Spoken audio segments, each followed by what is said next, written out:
Serangga bau, kamu punya benih. Mei Wu dengan dingin mendengus. Tetapi Yin Xiao bangga akan hal itu. Tentu saja, ada sesuatu yang lebih baik daripada ibu mertuamu. Apalagi aku tidak mengingatkanmu, dan berani melindungi bajingan kecil itu. 10.000 wagumu juga akan dibakar. Karena itu, Yin Xiao mengeluarkan token dan menyerahkannya kepada dua wali, dua lansia. Ini adalah 1000 token Royal League. Jika dua bajingan kecil itu kembali ingin melarikan diri, tolong juga senior hancurkan tokennya. Tunggu sebentar, saya akan segera datang. Kedua binatang penjaga menundukkan kepala mereka, dan keganasan di murid mereka tetap ada.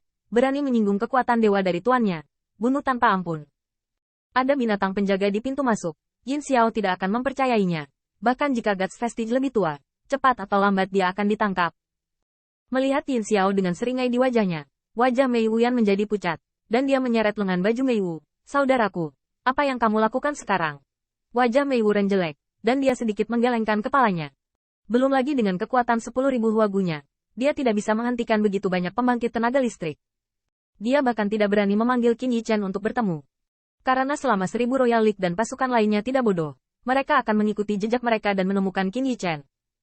Entahlah, aku hanya berharap saudara Qin sudah mati dan bisa lolos dari bencana ini. Yin Xiao melihat ini, tetapi dia kedinginan dengan mencibir. Senior, jika orang-orang ini ingin mengambil kesempatan untuk melindungi dua bajingan kecil melarikan diri hidup-hidup, apakah Anda ingin datang ke senior dan memiliki cara untuk menutup gerbang batu perunggu ini? Binatang penjaga itu mengangguk ringan, yang tampaknya merupakan default, dan kemudian mengabaikan Mei Wu Lei. 10.000 Valkyrie kecil, jangan diam. Pada saat ini, Yin Xiao memiliki kesombongan untuk meletakkan jaring yang tak terhindarkan, dan setelah memastikan bahwa tidak ada kesalahan, dia tersenyum dan menjangkau kerumunan ras iblis. Tuan, tolong. Satu demi satu, pembangkit tenaga listrik dari semua pihak melangkah ke Guts Vestige. Hanya sedikit orang yang penuh kesedihan dan bahkan tidak bisa menyebutkan minat untuk merebut peluang. Tentu saja, setelah prestise yang dangkal, Yin Xiao diam-diam mentransmisikan ke Hellinger dan yang lainnya. Saya tidak tahu kemana kedua bajingan kecil itu akan melarikan diri. Mari kita cari peluang nenek moyang mereka bersama. Tiba-tiba, semua orang di Yin Xiao tahu bahwa daripada fakta bahwa semua pihak melihat sisi tipis aliansi 10.000 monster, lebih baik mereka dan kakak senior Wu memiliki beberapa poin kekuatan. Jika kekuatannya tidak cukup, siapa yang peduli jika Anda adalah penerus aliansi 10.000 monster? Hellinger dan yang lainnya menundukkan kepala, dan lebih penting menemukan peluang terlebih dahulu daripada membunuh Qin Yichen. Tentu saja ada alasan lain, meskipun beberapa orang tidak mengatakannya, tetapi mereka semua mengetahuinya dengan baik. Jika mereka berjalan sendirian, mereka benar-benar bertemu dengan Qin Yichen. Siapapun yang hidup dan siapa yang tidak harus. Pada saat yang sama, 3 siluet terbang melewati Guts Vestige. Setelah membobol reruntuhan dewa, Qin Yichen Guji Yin Xiao akan terus berburu, jadi dia tidak berani tinggal terlalu lama di pintu masuk. Akibatnya, ada adegan 3 orang terbang dalam kabut yang mengepul ini. Namun, saat dia masuk lebih dalam, alis Qin Yichen menjadi semakin kencang, dan dia harus mengakui bahwa kali ini Yin Xiao menghitung bahwa dia baru saja memasuki Guts Vestige, dan dia jatuh ke dalam situasi yang sangat pasif. Saya khawatir sekarang, lebih dari 1000 orang Royal League ingin mengambil nyawa saya. Serangga bau ditikam sekali. Mengetahui kekuatan kita, saya khawatir saya tidak akan pergi sendiri. Dengan cara ini, keuntungannya adalah tidak mungkin menemukan mereka terlalu cepat, tetapi kerugiannya adalah sekali bertemu dengan 1000 Royal League, kemungkinan besar akan bertemu dengan pembangkit tenaga listrik digital. Binatang penjaga takut memiliki sarana untuk membuka dan menutup gerbang batu perunggu. Tidak bisa dikembalikan dalam waktu singkat. Selain itu, dengan pendalaman 3 orang, kabut di sekitar bahkan lebih suram. Bahkan Qin Yichen memperkirakan bahwa, sedikit lebih jauh ke depan, saya takut bahwa saya akan mendapat poin untuk mendesak kekuatan abadi untuk melawan. Namun, melihat kabut iblis yang luas di depannya, alis pedang Qin Yichen perlahan terulur, digantikan oleh pukulan keras. Kamu tidak ingin aku keluar, oke? Maka mari kita buat langit dan bumi ini terbalik. Ziyun juga mengangguk berat, bukannya takut. Dia tersenyum sambil meringis. Nenek moyang serangga bau pastilah abu. Terbang di tengah kabut iblis, kesimpulan Qin Yichen tidak benar-benar keluar. Setelah beberapa saat, mereka bertiga bangkit dengan perisai kekuatan abadi.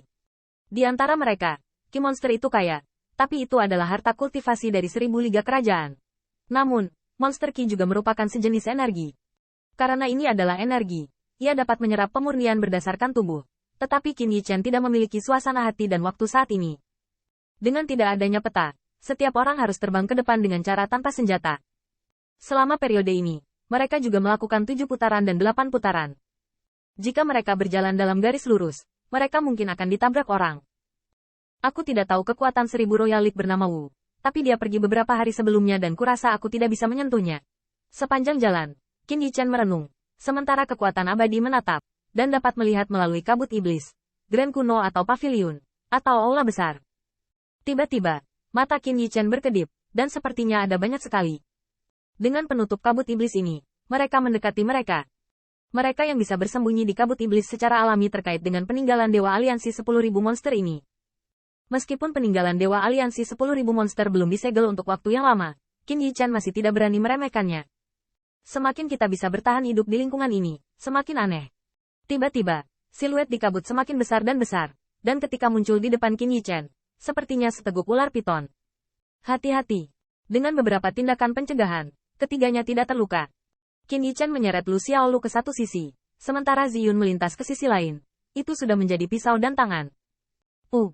Bila gigi kuno itu dipotong dengan keras pada tubuh ular yang penuh dengan beberapa puluh zang. Tetapi tidak semua daging dari daging yang dipotong itu berceceran. Tetapi kabut iblis meledak, menyebabkan riak dari tubuh peri awan ungu.